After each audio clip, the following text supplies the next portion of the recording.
Morning ஏஞ்சோடனே காலில் சக்கரம் கட்டின மாதிரி நான் ஓடுவேன். செம்ம பிஸி அப்படின்றவங்க கண்டிப்பாக நீங்கள் இதை பார்த்தே ஆகணும்.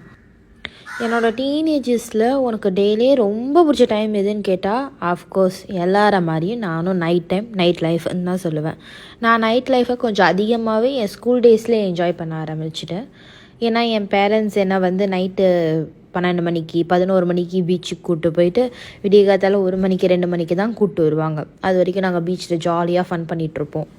But once I enter into my 20 என் பேரண்ட்ஸ்லாம் எனக்கு தடை போட்டதே கிடையாது. But I slowly started to avoid night lifes and morning time ஏஞ்சோடனே ஒரு ப்ரொடக்டிவாக மார்னிங் ஃபர்ஸ்ட் ½ அன் ஹவர் படிக்கிறது இப்படி டைம் ஸ்பெண்ட் பண்ண ஆரம்பித்தேன்.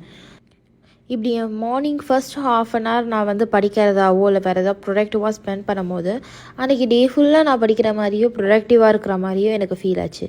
இன்றைக்காவது ஒரு ஃபஸ்ட்டு ½ அன் ஹவர் போயிட்டு கிச்சனில் நின்றுட்டேன்னா அந்த ஒரு நாள் ஃபுல்லாக நான் கிச்சன்லேயே இருக்க மாதிரி ஆச்சு. So morning first ½ an hour நம்ம என்ன பண்ணுறோன்றது ரொம்ப முக்கியம். அது ஒர்க் பண்ணுறவங்களா இருக்கலாம், வீட்டில் இருக்கவங்களா இருக்கலாம். ஃபஸ்ட்டு ½ அன் ஹவர் நீங்கள் உங்களுக்காக ஸ்பெண்ட் பண்ணிக்கோங்க. நீங்கள் ஹாப்பியாக இருந்தால் தான் உங்களை சுற்றி இருக்க எல்லாரையும் நம்மளால் ஹாப்பியாக வச்சுக்க முடியும். Spend for yourself, make a good coffee and have fun.